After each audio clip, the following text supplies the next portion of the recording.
Wow. First and foremost, thank you so much for being here today. It's a pleasure to have you. I'm so grateful to, just see you finally after talking to you for so long on Clubhouse. Right, we've heard each other's voices, but we've never seen each other live. So this is fantastic. This is a great way to move forward. Exactly. It's a pleasure having you here. Welcome to the Playroom. This is an exclusive center where we talk about everything to do with entrepreneurship, lifestyle, society. We go into some hot topics, and now we're going to be talking about personal branding. And I love your story on how you've built your personal brand to where it is today. So it would be great for people to know you, who you are, and just give us a little insight before we go into it. Sure. Thank you so much for having me on your show, Favor. This sounds so exciting. 200 episodes. Yeah. Wow, you've really got a long-lasting podcast here. Thank you. So my name's Lavinia. And I am here in Berlin, Germany, which doesn't seem to matter anymore in the world. Everyone's attending from everywhere. So I'm originally from, can you see the two flags? The ones of you who can see, this is the country I come from. I come from a country called Singapore. It's a tiny little island. And one year I got asked, what does Singapore do? And I was trying to work out what we produced. And my answer was banks. We have banks. We have many, many banks. That's pretty much what we do. So that's... Well, I was in Africa, in Botswana, and this guide, he asked me, so Singapore, I've never heard of it, so what do you produce? And I'm thinking, how do I answer this question? And so banks was my answer. He's like, you have no chickens, no goats, no nothing? I'm like, no, we have nothing. Nothing, we have banks. I'm sure the poor man was going to go home and give me a care package. I come from a country with no agriculture or no animals. So he's like, poor thing, all they have is banks. Right. So I'm from Singapore, and I live in Germany because my husband's a German diplomat, and we move around the world a lot. So my husband and I, we trek our 5 children. Yes, you heard that right. We have 5 children together, and we trek our 5 children around the world. Now we only have 1 left in the house that treks with us. They're all grown now, so we just have 1 left to trek around the world. And yes, so that's what we do. I'm a professional speaker on change, so I talk to people about how they can manage the emotional aspects of change. I have an idea of how that works in my own life, especially as a diplomatic family. We change a lot all the time, so we know what it's like. And so I talk about navigating change, and I'm originally, really, way back when, I went to school to be a lawyer, but I never did that properly. So I had a long career in branding and communications, which comes to the second part of what I do, which is personal branding. And I wrote a book. Wait, if I move for the people who can see us, I don't know if they can see. This is my book. It's called Unleash Your Voice, Powerful Public Speaking for Every Woman. Nice. And so I was very keen to help other women be better at public speaking. And I rallied together with my good friend Joanne Flynn, and we found 14 women who were also public speakers, and we got them all to write about their advice to women to be better at putting their ideas out into the world, articulating their ideas so that it could create change. So that's what we did with that. And then while I was writing about all this on LinkedIn took notice of who I was and what I was writing about. And then last year, they named me a LinkedIn Top Voice. A LinkedIn Top Voice is someone who is named by LinkedIn, and they only name a handful of people every year, who are using their platform in the way they intend, and then as influencers on their platform, if you will. And the final thing that I do is I work a lot on ensuring girls and women have a voice and that we have a much more equal future. So those are the 3 big things that I do. Wow. I love what you said about being a handful because when you think about that word top voice, you don't get that word every time. I think you're the first person I know that actually and heard that word come from. I've never heard that even talked about on LinkedIn, so to speak. So how does someone even get that? Did you know about that prior to getting that title, or it just happened? Oh, honestly, I had no idea what a top voice was. Okay. I didn't know anything about it. And apparently it's been run for like half a dozen years or so. Oh. And some people have been named top voices over and over again. And then they have these global top voices, people like Melinda Gates, who are in this like super top voice category. But essentially, LinkedIn, unlike other social platforms, has human editors and human content creators that are from LinkedIn that put out content that go out into the LinkedIn universe and engage with people. And then they take notice of people who have very distinctive voices, people who are consistent in any number of areas. And then they start engaging with you. So I only noticed that, I guess I had started to get their attention, I don't know, maybe around International Women's Day, maybe just after, when I started to notice one or two LinkedIn editors were starting to follow me, comment on my work. And I was very consistent with what I was posting, especially since the pandemic had hit. Honestly, I started writing more because I was suddenly faced with having no more speaking gigs. So how I make my money is when companies or conferences hire me to speak on their stages. And after March last year, there were no stages. There was nothing happening. And this world, this virtual world wasn't established yet. It was kind of just in its infancy. You know, some people had it and some people didn't. And so all my speaking gigs kind of canceled. I was in the middle of a move. We were supposed to move from Singapore to Germany in that July.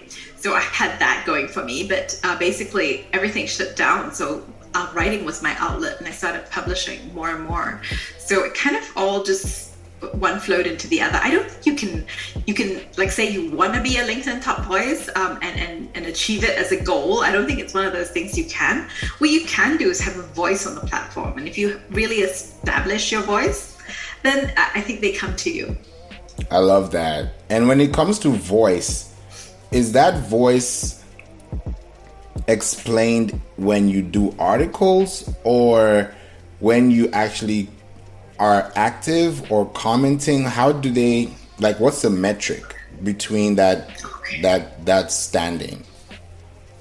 So I don't work for LinkedIn, so I cannot tell you what that would be. I can guess, and I can give you a good educated guess, as to what that is. So I think it helps if you write long form content. So if you write articles, this helps because LinkedIn is the only social platform that encourages long form written content. There's no other social platform essentially that encourages this. Maybe Medium does, but Medium doesn't have the same visibility. Right. So LinkedIn really does encourage long form content. So, and the good thing about LinkedIn content, and you're the guy who would know this, LinkedIn articles get indexed. So you can be found with your articles if you write them on LinkedIn, and you only need a handful, maybe 2 or 3 on your big area of expertise. You could put them in there, and then you could be found with them. And much better than you could be found with the same article on your blog or your website. This is a really good way to get some weight behind your thoughts. If you want to be a thought leader on LinkedIn, articles are a really good way to go. You don't have to write them every week or anything like that. You will get much more engagement on a post than you will on an article. The article is there really to give you some weight. You know, it gives you some weight if you're there for the long haul and you're there to really establish your name and to show your voice, then that's a great way to do it. I recommend people, especially if you thought leadership is your goal on LinkedIn, to put out over the course of, let's say, 3 months, put out 1 article per month. That's all you need to do. In your space, using the words that you would want to be found for, and pop them in there. And then you'd be surprised. I get a lot of requests to speak because of my articles. So I do encourage articles, but the people that I know that are top voices are not necessarily only writing articles. So the other thing you want to be doing is engaging with other people's posts. And because LinkedIn views itself as a content creator as well as a content curator, you want to make sure you're engaging with LinkedIn's content. Now, I didn't know this at the time, but I think that might have helped me. So I follow LinkedIn News, and LinkedIn News exists in a number of markets. There's LinkedIn News Asia, LinkedIn News India. I'm here in Germany for the German-speaking area. There's LinkedIn News DACH. So there's different LinkedIn News in different, not all areas, like there's no LinkedIn News for Africa, for instance, but there are for many parts of the world. go ahead and follow LinkedIn News and see what they consider news. What is the trending topic that they are covering? And look out for the hashtags that they are using when they are covering this news. If they are covering something, and for instance, if they want to highlight, let's say it's tomorrow. So the 19th of August is, I think, World Photography Day. I can't remember, but I think it is. So I'm going to guess that LinkedIn will have a post about hashtag World Photography Day. So if you post something on you post a comment on their post, and then you go ahead and write a post with World Photography Day, you're more likely to get noticed than if you don't. And so it helps to know what is currently trending, and to use the social part of social media here, so comment on other people and engage with other people's content. That's amazing. Thanks for clarifying that, because I started thinking about things to do that can be done when you start thinking about how to engage. For example, like when you mentioned with articles, if it's once a month and your subject matter is this particular article, and you're writing posts, you're grading polls, you're maybe going live on LinkedIn, and then somebody asks you a very specific question and the answer is in the article, and then you leave the comment with the article link for the person, how does that engage with your content when it comes to being a leader in that kind of frame? And there's a second question I'll come to after this. Okay, so it shows that you have the answers, or at least you have some of the answers, or at least you can showcase your version of the answers. So you know, look, I'm not a video person. So I don't know anything about video, but I do know a lot about doing this, like having meetings online. So in January or February this year, I noticed a lot of people were just framing themselves so badly just with their existing equipment, right? Just with their basic equipment that they could improve themselves. So I wrote an article about how you can 5 things to change up your virtual presence on a meeting so that you can sound and look better. And this is not my specialty, nowhere near my specialty.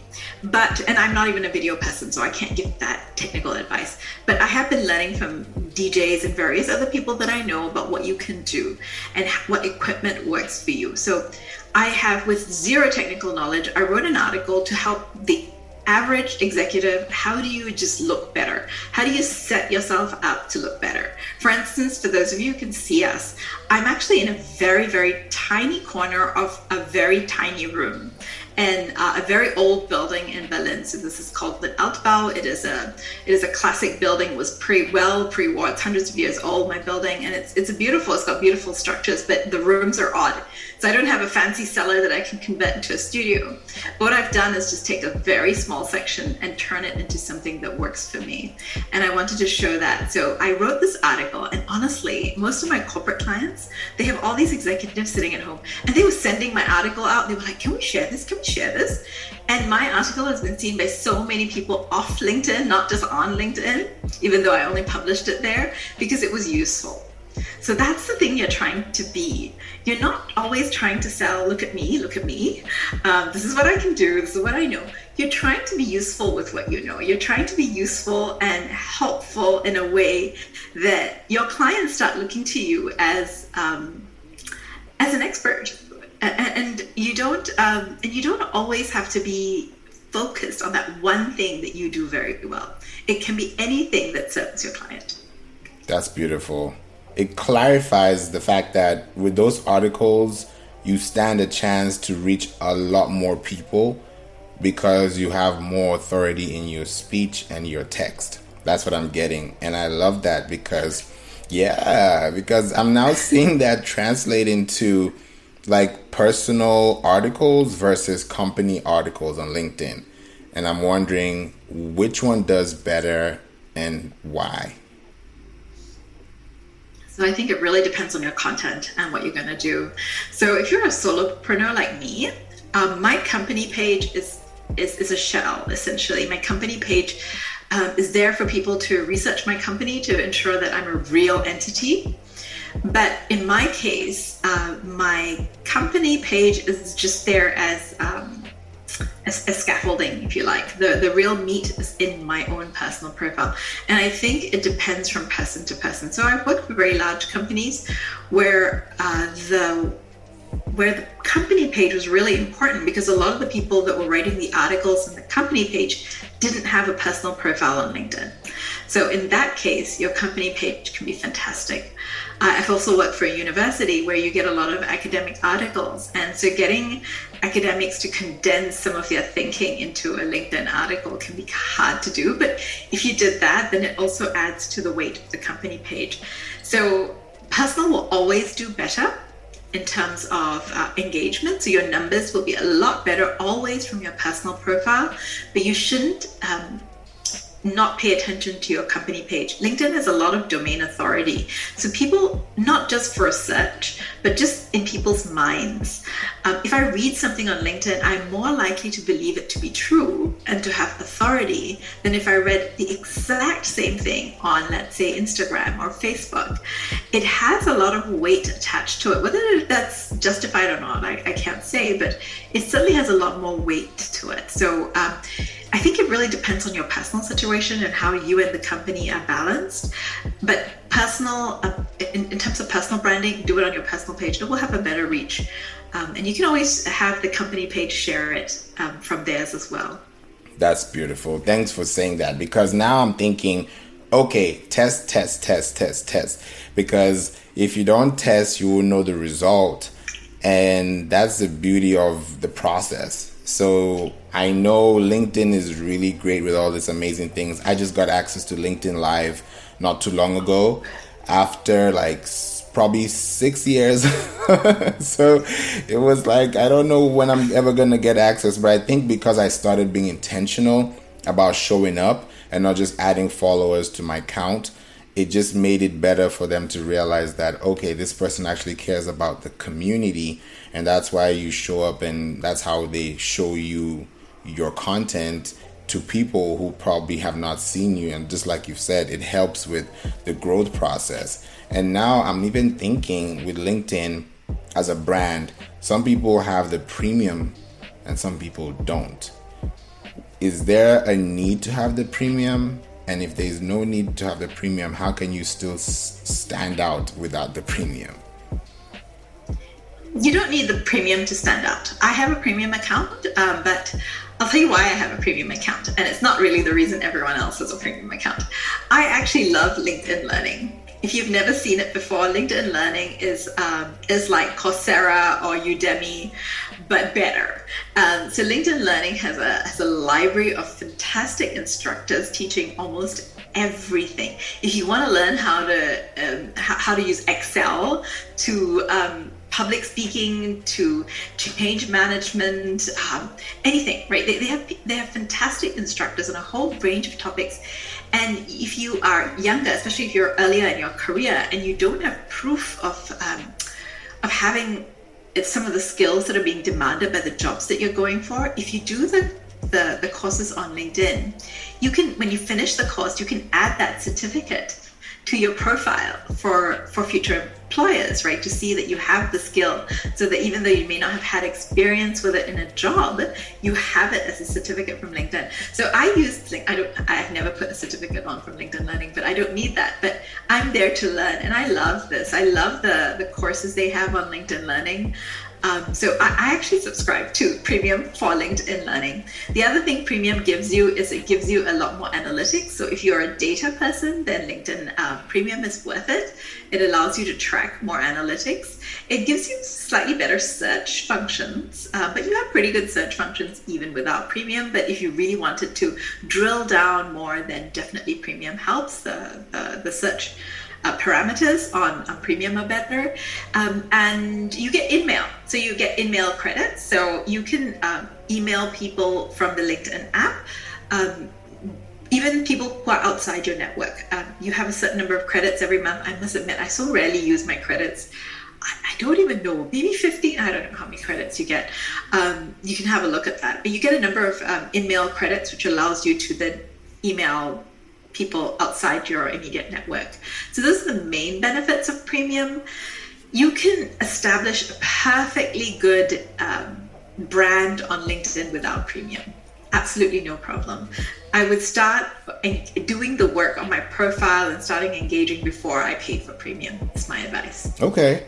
Because now that you mentioned premium, I'm thinking about Shield, because I got to hear about Shield one time and then I heard you talk about it and I was like, wait, okay, is this a good platform to be on? Is it needed? Because if premium is available, then why do I need to have Shield? So tell me more about those two and if there are any pros and cons to them. So I don't use any external tools on LinkedIn. I am of the view that my LinkedIn account is worth way too much to me to risk anything. LinkedIn doesn't like automation on their platform. So there is a list of approved apps, third-party apps that you can use with your LinkedIn, and Shield, I think, is one of them. I am not one to use anything like that. I post native onto LinkedIn every single time. Like I said, my account is worth too much to risk breaching their terms of use. So, and I don't use Shield. I know a lot of LinkedIn influencers and experts use Shield for better analytics. You do get a slightly higher level of analytics, but I find I get enough from premium.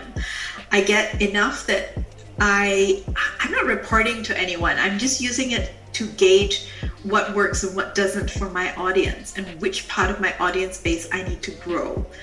And which part of my audience base is kind of sort of just dragging my whole profile down. So I'm just using it for that. And for that, premium does the job perfectly well. There are 3 tools, as far as I can tell, that people who are staying on the right side of LinkedIn's rules are using. One is Analytics. The second is Shield, and the third, of course, which is the one I use, is LinkedIn Premium. So aside from those 3, I wouldn't dare use anything else. I know a lot of people use some automation on LinkedIn. I certainly don't recommend it. It's against the terms of use, so don't play with that. Okay. Yeah, guys, don't play with that. As you're listening, make sure that it's not something to play with at all. I know we're in the we don't play station, but yeah, this is something you have to take full attention of, because if your account is suspended, the worst thing is to start a LinkedIn account from scratch, and that's your authority going down. You know, you don't want to have that either. Right, exactly. And now LinkedIn actually has a limit to the number of people you can connect with each week. I think it's 100 people you can reach out to before they suspend your account. They don't throw you out, but they suspend your account once you're just randomly connecting to people. But your credits go back in, so every person who accepts, you get that credit back. So if you're connecting with people, please connect with them with some sort of, give them some context and relevance for why you are reaching out to them. If you're super famous, I mean, if really your headline says, whatever, if your name is Richard Branson, then you click connect, everyone will say, yes, please. But if your name is not Richard Branson, then maybe you want to explain to people why you want to connect to them. Yeah. I do sometimes just click connect. Primarily because I think that person's just going to accept. They're going to recognize my name and just say accept. Right. But most of the time, I will remind them, I heard you on Clubhouse. Thank you for your question on Clubhouse. Or, it was great to see you at that webinar. I saw that you asked some great questions, and I would love to connect with you if you're open to it. It doesn't have to be complicated. You don't have to be ultra formal. I suggest you write it the same way as you would if you were reaching out to someone after you've met them at an event. Just the same way. It was great to meet you at tonight's cocktail, and I just thought we could connect on LinkedIn. It's the same way. Yeah, I think so too. And I love the fact that with LinkedIn, you also have the ability to use your voice, within the app. And I use it myself, and it actually makes sense, because I feel like at some point when you start creating content and your voice becomes part of the process, it changes the dynamics instead of just looking at a picture. Oh, definitely. Use that function. And now there's video. It's starting to launch with, I think, their main users. So I have video, for instance, now. We could have had this call on video on LinkedIn. So you can have one-to-one. It's not one-to-many yet, but one-to-one video calls are possible now, even on LinkedIn Messenger. So more and more people will receive that feature as we roll along. So definitely use the sound function. When you get video, you can always turn on the video and say hi. mostly people want to know that you're a real person and that you're not a robot. Right. And don't ever pitch to someone. When you reach out to them, I get so many pitches, and people who haven't even looked at my profile. I cannot tell you how many people want to improve my LinkedIn profile. I'm like, you didn't even look. You didn't even look at my headline. I know what you mean. I see those things and I'm like, where did you guys come from? I didn't ask you, I didn't text you, I didn't message you, but you still want to be here. And that shows that you have an account that stands out. I don't know if it does that, but it's certainly an account that's been targeted, right? Right. For random selling of various things. I think a lot of financial advisors have found themselves sort of blocked by everyone just by having financial advisor, right? Because they've been some of the worst offenders of this, and or Bitcoin traders or stuff like that. Don't do that. It's creepy, man. It is creepy. It's like sneaking up and sliding into someone's DM trying to get their number without figuring out their name, Those are the things not to do. And, for guys who are messaging women, can you please make sure you keep it really professional, really, really professional. And my advice is, if you wouldn't say it to The Rock, you shouldn't be saying it to anyone else on any platform. So I love that. Do not be creepy. Exactly. It's true, because you're right. If you think about it, some ladies get hit on LinkedIn and they have such a business profile, and you wonder, where did you see the likeness to start a conversation like this? They don't. Nobody's waiting. I don't think the people who do this, I don't think they're waiting for an invitation. I think it's just I wouldn't take any of this personally. It's an automatic block from me. I have a very liberal blocking policy, and I recommend everyone have that. Anyone who's showing up in that way, you can just take them. That's how they're going to continue. So go ahead and block them. It's not going to cost you anything. Right. Exactly. I love LinkedIn, and definitely this podcast and this episode is going to be sent to LinkedIn so you guys can be able to watch it. I know it's exclusively for us in the network, but I know that for sure you're going to be able to get this from the group and also into LinkedIn, and of course on the podcast, because if you're listening to this and you're on LinkedIn, you're going to need this information because you don't hear this every day. And Lavinia is here just to give us this amazing gems that we need to make sure that we can optimize our profiles correctly and stand out with the voices that God has given us. So it's so amazing to be here and connect with you. I know LinkedIn is a huge topic for people. And one of the things I hear also on Clubhouse is how people should distinguish their profiles when it comes to having a creator account or a business profile account for job search. So how does someone use their LinkedIn if they're trying to do both or either?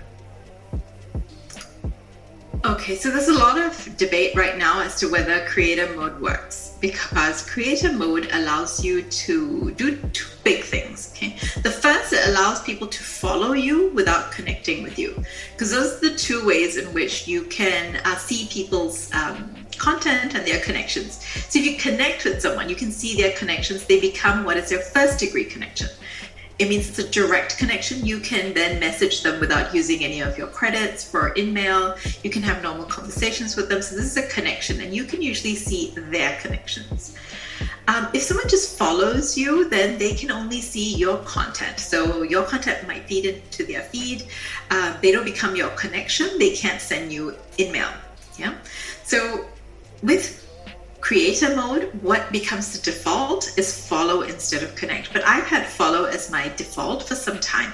I didn't do that for any particular reason, except that it was easier for people, especially since I was speaking at very large events. People would feel less intimidated to follow me than to connect with me. So because I knew I was dealing with a lot of quite shy people, I thought, okay, if I put it as follow, and it was true, a lot more people who came to see me speak on stages would follow me rather than connect with me, because it was just less intimidating for many people. So I put that already as my default. So I don't think there's a huge difference unless you're trying to get to 500 plus. If you haven't made it to 500 plus, you have a relatively new account, you haven't made it to 500 plus, keep your account as connection first. You do need to get to 500 plus. Once you get to 500 plus, your account starts to be much more, it starts to be treated as a real account. Until then, you're kind of like a probation account. You don't get your content doesn't feed out as much. You don't get fed out to other people either as much. So get to 500 plus. After that, if you swap to follow first, it's okay. It's no big deal. The second thing that content creator mode allows you to do is to name 5 hashtags that you write about more, which means that in principle, your content should feed out to those people who are following those 5 hashtags. Now, that's not worked very well. So most LinkedIn experts have decided that creator mode is a disaster. It will not help your content. It will not help your engagement. So if you are new to it and you don't have content creator mode turned on, there's no harm in not turning it on. That's okay. But it does give you one extra feature, and this is the third feature that's kind of nice. If you are someone who is good at speaking into the camera, content creator mode also allows you to have a video cover story, which means in the little circle that's your face, you can record in portrait a 10 or 20 second, I forget, 10-20 second video of you introducing yourself. And that's a really nice feature. I like that very much. When I go into exploring new people and I can see them actually speaking to me, it makes such a world of difference. So if you don't need any of that, then keep content creator turned off, because it does seem to improve your engagement rate when you have it turned off. I have mine turned on. I'm not fussed about 5% engagement more or less. Makes no difference to someone like me or with my level of establishment, if you like, in LinkedIn. I don't need that, so I'm just going to leave it on and see if LinkedIn fixes their algorithm on that front. Nice. I like that. Because when you use LinkedIn Creator Mode, it changes your experience. Even I think your dashboard, not even your dashboard, your profile kind of changes in a way, but it changes how people actually see you. Another good thing I love about LinkedIn is LinkedIn recommendations versus endorsements. Can we talk about that a little bit? Sure. Okay. So if you're a job seeker, the skills section is one of the absolutely most important parts of your LinkedIn profile. You have up to 50 skills that you can list there. You should try to use as many of those as you can and use variations of the words. And how you find out what words to use is go out on LinkedIn Jobs and look for those jobs that you would apply for. You like all your dream jobs with all your dream companies. Look for those dream jobs and look for one level higher than your dream job as well. Get those job descriptions and start looking for skills. All the skills that you have that are matched to those job descriptions that you found, your dream job descriptions, make sure they're on your profile. Don't lie. People don't lie. Please don't lie. But if you have those skills and you can somehow prove those skills, please put them in. And then once you've made your list, what you want to do is try and get endorsements. So make sure endorsements are turned on. And if people who have worked with you endorse you, and so long as you get even one endorsement against those skills, you will turn up. So the job, so people who are looking for recruits, so recruiters, there's a word for that. It's called recruiters. Recruiters see in their dashboard for LinkedIn, they see this, how many skills are matched to the jobs. And that's one of the most important things that they see. So please make sure that you have the skills necessary for the job that you're applying for. This is crucial for job seekers. For everyone else, those are the words that can be used to search for you for. So if you're a speaker like me, then the word speaker should be there. So if you do podcasts should probably be one of them. So make sure whatever it is you're doing, the keywords are put in your skills section. Now, skills and endorsements are great, particularly for job seekers, but nothing has as much weight as the recommendations section. So the recommendations section is what really sets an account apart. Once you have at least 3 recommendations, you start showing up as someone who is a real person. This is the whole purpose of LinkedIn, is to establish you as a real person. The more people can say, I know this person in real life and this is what they do, the better for you. So the recommendations section, you should have at least 3. Okay, so I know many people are starting out who are listening to this or who might watch this. It's okay if you don't have hundreds. I understand. It's not easy to ask for and it's not easy to get. It's okay. You'll work it out. But what your goal is, start with 3. Just get 3 and make sure you give 5 That's the goal. You want to give more than you receive, always, with recommendations. When I look at someone with hundreds and hundreds of recommendations and I see how many they've given, and they've given like 5, I know this is a selfish person. This is a person all about me, and doesn't understand the quid pro quo that's expected in these situations. So make sure you're giving as much as you get and more than you get where possible. So that's what I recommend. And when you ask people to recommend you, please tell them what you want them to say. It's really difficult for someone to recommend. Even though I want to recommend you, I have no idea what to focus on. I might not know some parts of your professional career, but I want to know what I can speak to. So if you want people to focus on your organizational skills, please tell them, could you specifically mention my organizational skills, which were used like when we were working on this project together. Yeah. So give them some tips on how to recommend you. It's so helpful, makes it so much easier for the person who is having to write the recommendation. And I always ask people to give people an idea of the deadline. Otherwise, it gets put on the never, never list of things to do. So I also, if you wouldn't mind giving it to me by next Friday, I'd be ever so grateful. For whatever reason, you can give them a reason or not. I'm going to apply for a job, and that would be so great. I'm pitching for a new client, and it would be so great if you could. Whatever way you can, but don't harass them. Just give them a little bit of a deadline so they put something into their diary to help you out. I love that. Now, I'm even thinking if somebody gives you a LinkedIn recommendation, and let me put it this way, hypothetically speaking, person A gets 3 LinkedIn recommendations, and person B gets 3 resume recommendations or referrals, and they're applying for the same job.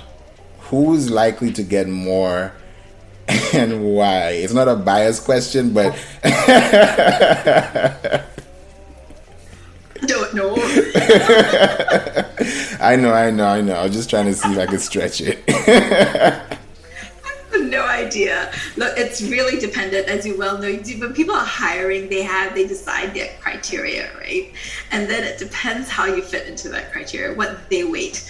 But it always helps you to have these recommendations on, because you are fed out. So when in the recruiter view of LinkedIn, where people apply for jobs, there are a number of things they see, and they can customize, of course, their dashboard. But the things that often they look at is what's the percentage of match between the skills that they are looking for and the skills that the candidates have. The other thing that shows up for many people is how many recommendations that person might have.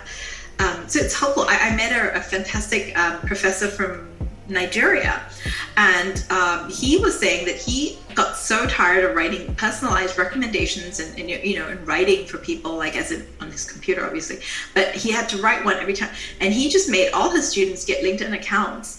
And he said, I will only write recommendations for people with LinkedIn accounts, and I will write it for you on LinkedIn.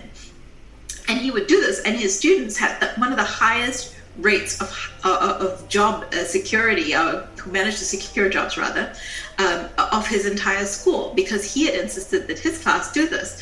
And I think it's a very good idea that you can start very early on, even when you're still at university. Get your professors, the ones who are online, to start recommending you. Get your fellow students, especially if you've done any volunteer work at university, get them to do it for you. So anyone and everyone who has experience of you. So I ask clients often if they had a good experience, I send them a link. I tend not to harass anybody, but I just ask them for a link, and I always ask them, could you focus on this one skill? And then I get what I hopefully need. I like that. That's really, really good, because now I'm thinking, if you are getting those kind of recommendations, then it makes a lot of sense for the person who is looking for you when they're looking for something about you. And I don't know why schools are not applying this. There's LinkedIn Learning, and I know that's something I had the opportunity to do. I think it was called something else before LinkedIn Learning bought the company. Oh, yes. Linda. It had a different name. Linda. It was lynda.com. Linda. Yes. Yeah. Right. I did some lynda.com certificates when I was still at the college, and I still have it on my LinkedIn till today, which was great, but because I was at the school, they waived the price for the students, so we were able to literally go through it, and I took advantage, and I did some classes, and it was really good. And now I'm seeing it, but I don't think a lot of students or college, students are, that was then for me, but I don't see them do it proactively like they should, and it's worrying. Yeah, it's a shame. It's a wasted opportunity. So LinkedIn Learning is available for organizations. So even if you're a sort of a medium-sized or smaller company and you don't have a training program for your recruits, it's a great thing to buy a subscription to LinkedIn Learning. There are corporate programs and there are individual programs. And have set a target for everyone. Ask them to say what are they going to learn this month, and then get them to show you that they've done it. It's a fantastic way to continually grow your the skills of your workforce, even without putting very much money into training. You don't have to have your own training program or anything. All of it's there. It's all on LinkedIn Learning, and it's all vetted trainers, like some of the best trainers in the world. Some of them professors from Ivy League universities, some of them who are some of the best trainers in the business. They're all available online for one price. It's fantastic. I love it. I love LinkedIn Learning. Yeah, I think I recommend everyone to try it out because it's a need. Once you get that certificate, even though it's not going to boost anything, it shows that you're active. It shows that you care about what they're doing with their digital assets. So it helps a lot. And lastly, I would love to know about, and I save this for the end, LinkedIn ads. I've ran an ad before, but I don't think I ran it successfully because I didn't know what I was doing. This was a couple of years ago, not now, but I never did it again because I didn't need the LinkedIn the LinkedIn ads because I was already growing organically. But for someone who is using LinkedIn ads, do they need it, and how can they use it best?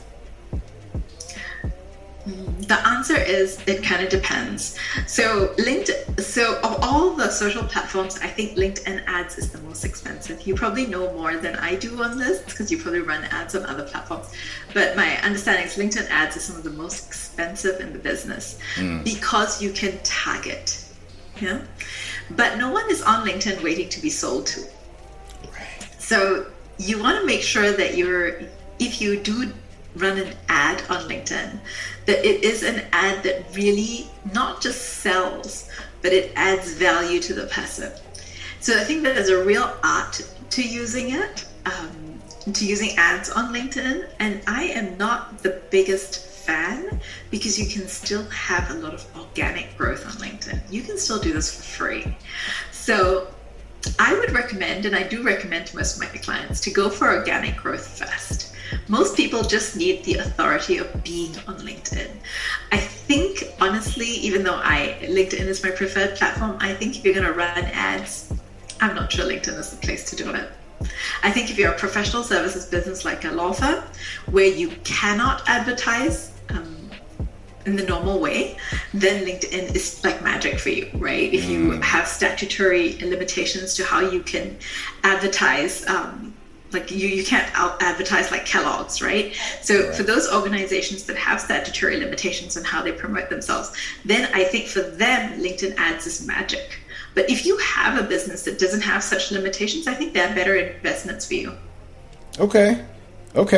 This has been a master class for LinkedIn, and I'm so glad you're able to be here, Lavinia, and just show us everything that we need to know, because those little things add up, and I'm sure people can definitely take notes, and I'm glad that you're able to be here today. Oh, it's such a pleasure, Favor. So Favor and I run this, we know each other from Clubhouse. Yeah. And it's been so much fun to do those rooms together, and I always learn so much from you. So I'm delighted to be able to share with your audience on your podcast and in your live. This is fantastic. Thank you so much for having me. You're welcome. Anytime. It's a pleasure having you, and definitely we're going to bring you here again so that you can enlighten us and just tell us how it's been, because we love the stories that we hear, and we love to follow up to make sure that you're okay as well. Oh, thank you so much. That's such a delight. I'm not sure if I'll be allowed back onto LinkedIn now that I've told people not to advertise on LinkedIn. I know. It's amazing. It's going to be okay. If there's any way that anybody can reach out to you, I know on LinkedIn they can find if they look for you, but what are the options they have if they want to connect with you? course, I'm on almost every social media platform. My name is always Lavinia Thanapathy. And if you, on LinkedIn, if you follow my hashtag LinkedIn Lavinia, you will get all my tips and tricks on how to use LinkedIn, as well as personal branding for your own business, for your own brand. I'm also on Instagram. I'm everywhere. I'm on Twitter. I've just started to be on Twitter even. Hey, welcome to the Twitter gang. Amazing. Thank you so much once again, Lavinia. And I'm sure the amazing audience have been able to listen, watch, and just binge so they can take notes and take action. So thank you so much for giving them something to do and giving them some clarity on questions they probably didn't even know they needed answered. You're my pleasure, really my pleasure, Favor. Anything for you, anytime. Thank you. Wishing you a wonderful, wonderful day ahead. You too. Bye, and to you too.